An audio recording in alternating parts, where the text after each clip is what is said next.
And let's start with just this article here. Five key stats, uh, or five statsing facts to know for the Rams versus the Seahawks in Week 13. And let me just say here again, Cameron Silva, love that guy. Friend of the show. It's already Week 13, but the Los Angeles Rams have yet to face the Seattle Seahawks this season. That'll change on Sunday. So here's five stats. Now I won't go through and read in detail, but Seahawks have one of the NFL's worst rushing defense. The Seahawks offense was expected to take a big step back without Russell Wilson this season, but it's been the defense that's held this team back. The Seahawks have allowed the fifth most points and third most yards in the NFL. They've been particularly bad against the run. They rank 29th in rushing yards allowed, 28th in rushing touchdowns allowed, and 27th in yards per carry. Could the Rams finally get something going on the ground against the Seahawks? Poorest run defense this week. So again, the Rams have struggled to run the ball effectively, but maybe this is something that Bryce Perkins can help with. We did have 116 yards rushing against the Chiefs, maybe, but number two, Rams are 8-3 versus the Seahawks under Sean McVay. We've had a lot of success against them. McVay has been able to outcoach Pete Carroll, and so let's hopefully that can continue. The Rams have owned the Seahawks since Sean McVay came aboard in 2017. 11 games against the Seahawks. The Rams are an impressive 8-3, winning each of the last 3 games over their division rivals. In the last 3 meetings, the Rams have won by 10 points, 9 points, and 10 points. So the games haven't been overly close. That includes their 30-20 playoff win over the Seattle Seahawks in January 2021. Number 3, Rams have the highest run defense grade per PFF. So again, that's with Aaron Donald and A'Shawn Robinson and Bob Wagner. A'Shawn Robinson and Aaron Donald are not going to be there this game.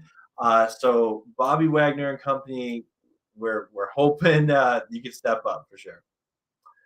Rams defense is the best in the NFL in goal-to-go situations. This is no surprise. We've seen this all year where the Rams have forced teams to settle for field goals. And if our offense could have taken advantage, we probably could have won more games. But that's beside the point. The Rams were outstanding in the red zone against the Chiefs on Sunday, keeping the Chiefs out of the end zone on 5 of their 6 red zone trips. That is amazing.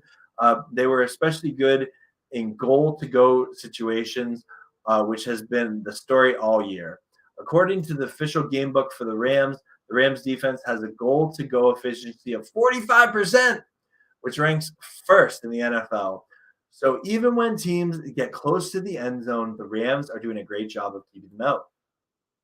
It's the definition of, I'm going to say it, bend, don't break defense.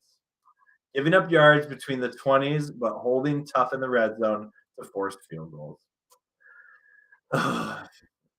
Number 5, Seahawks have committed 26 more penalties than the Rams.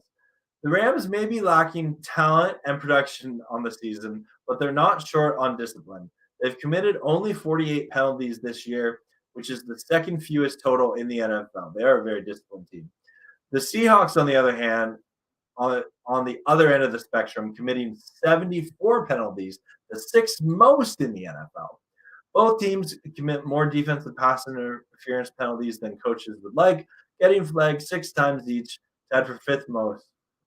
If nothing else, the Rams shouldn't beat themselves with penalties on Sunday. So you like seeing that.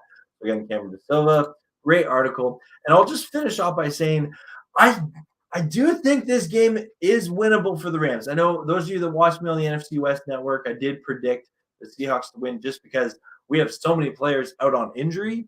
But I would love it if the Rams were to upset the Seahawks for so many reasons. If this team could win a game without Matthew Stafford, without Aaron Donald, without Cooper Kupp, without Allen Robinson, that would be a huge boost for a lot of these young players. And I think we'd be able to develop a lot of in-house players by getting a couple wins here towards the end of the year. And I on a side note, I would love if it's fun to beat Seattle. I don't think there's a Rams fan out there that wouldn't mind beating Seattle, and That would be, for what's been a pretty rough season, that would be awesome. That'd be so awesome. So let me know in the comments below. Do you think the Rams have a chance of beating the Seahawks? Are you bold enough to predict it's going to happen? Let me know in the comments below and share your